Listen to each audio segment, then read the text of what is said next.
இன்றே டவுன்லோட் செய்து உங்கள் ஃபேவரட் ஷோக்களை என்ஜாய் பண்ணுங்க. ஹலோ பூமி,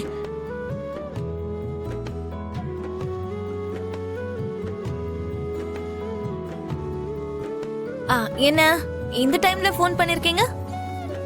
அது எனக்கு உன்ன மாதிரி தூக்கம் வரல பூமி.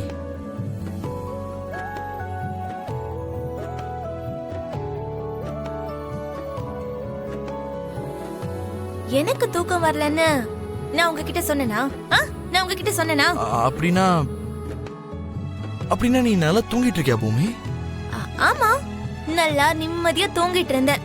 இதோ உங்க கால் வந்து என்ன டிஸ்டர்ப் பண்ணிடுச்சு. தேவையில்லாம என்னோட தூக்கமே கலைஞ்சிருச்சு. உண்மையாவா? உங்ககிட்ட பேச வேண்டிய அவசியம் எனக்கு என்ன இருக்கு? என்ன நீ லவ் பண்ற, என்ன பத்தியே நீ யோசிச்சுட்டு இருக்க அப்படின்னு நீ சொல்ற ஒவ்வொரு முறையும் நீ இதே மாதிரி என்கிட்ட பொய் சொல்லிட்டு சமாளிச்சுக்கிட்டே தான் இருக்க.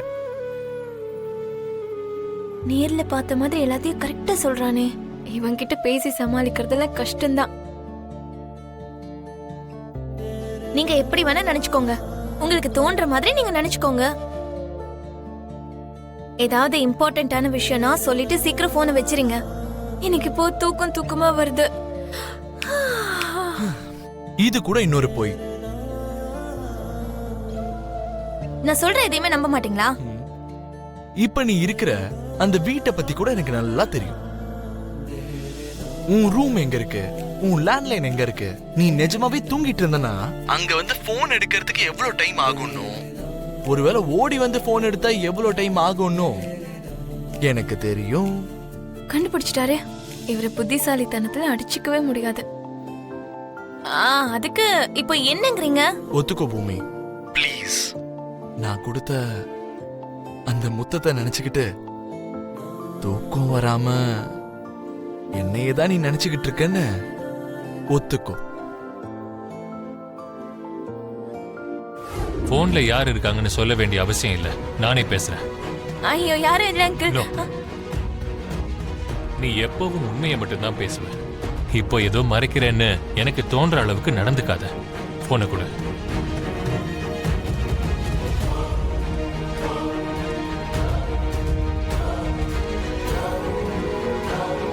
ஹலோ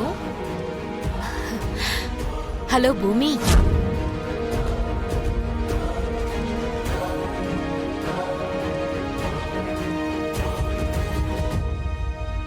ஏமா எதுவும் பேச மாட்டேங்கிற? லைன்ல இருக்கியா? என் வீட்டுக்கு போன் பண்றதுக்கு எவ்வளவு தைரியம் உனக்கு? அன்னைக்கு வனவிருந்துல அவ கூட பேச முடியலன்னு வீட்டுக்கே போன் பண்றியா? இங்க பாருங்க, மரியாதையா பேசுங்க. எனக்கு நல்லா தெரிஞ்ச பொண்ணுகிட்ட பேசுறதுக்கான உரிமை எனக்கு என்னைக்குமே இருக்கு. கொஞ்ச நாள் வீட்டுல தங்க வச்சுக்கிட்டதுக்காகலாம் உரிமை எடுக்க கூடாது சாரதா. அத ஞாபகத்துல வச்சுக்கோ. இது உன் எதிரியோட வீடு. இந்த வீட்டுல இருக்கிறவங்க எல்லாம் என்னோட ஆளுங்க. அப்படின்னா இவங்களுக்கும் நீ எதிரிதான்.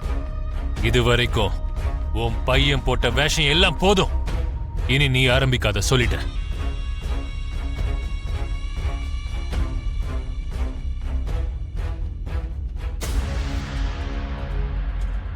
என்னம்மா, சாரதா கிட்ட தான் பேசிட்டு இருந்தேன்னு சொல்றதுக்காகவா நீ இவ்வளவு டென்ஷன் ஆயிட்டு இருந்த? அது வந்து உங்களுக்கு இதெல்லாம் பிடிக்காதுல்ல அங்கிள்? தெரியுது இல்ல, எனக்கு பிடிக்காதுன்னு தெரிஞ்சும் எதுக்குமா அதெல்லாம் பண்ற?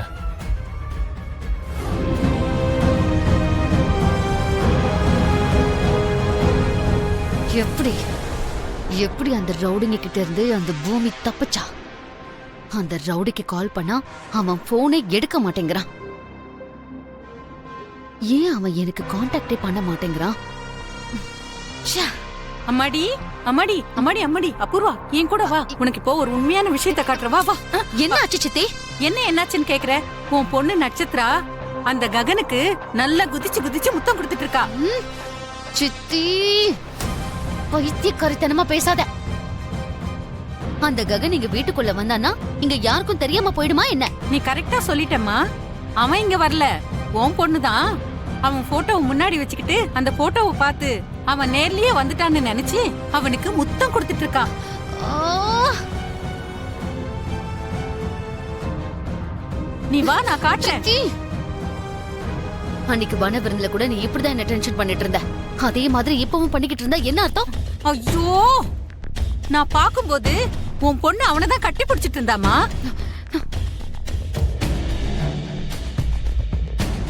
எல்லாம் ஏன் நேரம் நீ வந்து பாக்கும்போது அவன் மரத்தை பிடிச்சிட்டு இருந்தா. அதெல்லாம் எதுக்கு இப்போ?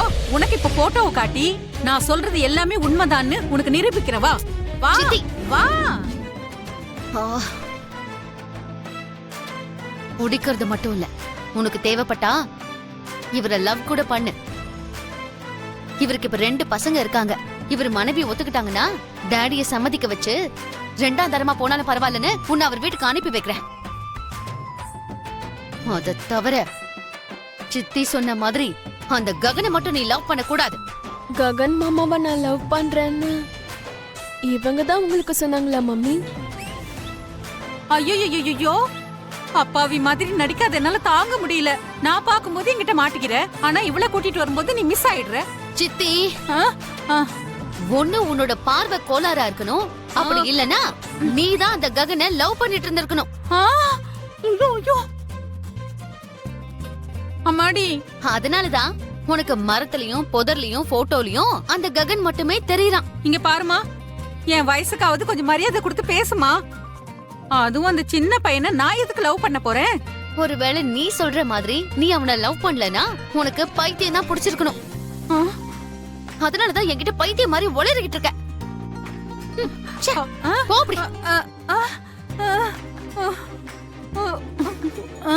ச்சே, உண்மையை சொன்ன அந்த ஹரிச்சந்திரனே அந்த காலத்துல கஷ்டப்பட்டாரு. கண்ணால உண்மையை பார்த்த நானு இப்படி எல்லார்கிட்டயும் பேச்சு வாங்க வேண்டியதா இருக்கு. எல்லாம் என் தலை எழுத்து. ச்சே.